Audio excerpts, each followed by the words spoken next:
Et salut, c'est Major Mouvement, je suis avec Yohan. Yohan qui a joué à Saint-Etienne au football. Ça, et tu as eu quelques antécédents au niveau de ton genou. Ouais, alors j'ai commencé par me faire le croisé postérieur il y a maintenant 8 ans.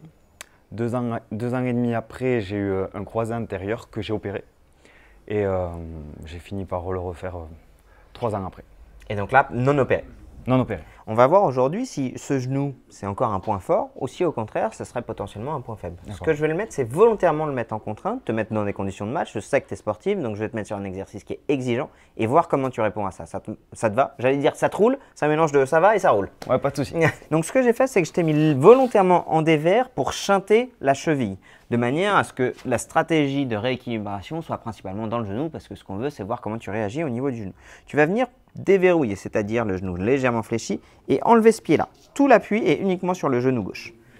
Je te lance. Le principe est très simple. Tu peux mettre les deux mains à ce niveau-là.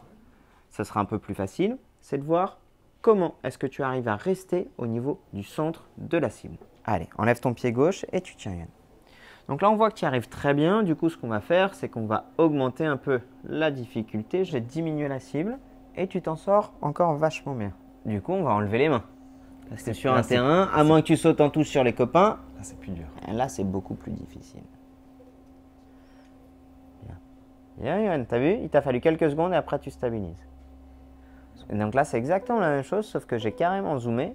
Donc on voit que tu arrives à rester dedans et maintenant, je voudrais que tu sois vraiment en plein milieu. Et moi, ce qui va m'intéresser maintenant, ça va être de voir qu'au départ, c'est plutôt bien. Il va vite finir par s'écrouler sur un mouvement de valgus de genou avec une bascule du bassin, une fermeture au niveau lombaire. Alors c'est marrant parce qu'il est vraiment sur une fermeture droite avec un shift à gauche et une compensation scapulaire à droite. Allez, fléchis un peu le genou encore, Yohan. Très bien. Et donc là, on peut voir en effet qu'au niveau du dos et au niveau du bassin, c'est un peu moins stable. Il y a pas mal de compensation uniquement à cause d'une faiblesse au niveau du genou. Ce que je te propose, Yohan, c'est que on va ensuite retravailler toute ta recomposition du geste autour de cette zone qui, en fait, tu l'évites un petit peu ce genou. Ouais. Quand il fatigue, si tu le sens autant dans la cheville, c'est que fonctionnellement, tu l'évites un petit peu. Bien sûr. On va travailler ça. Allez, salut.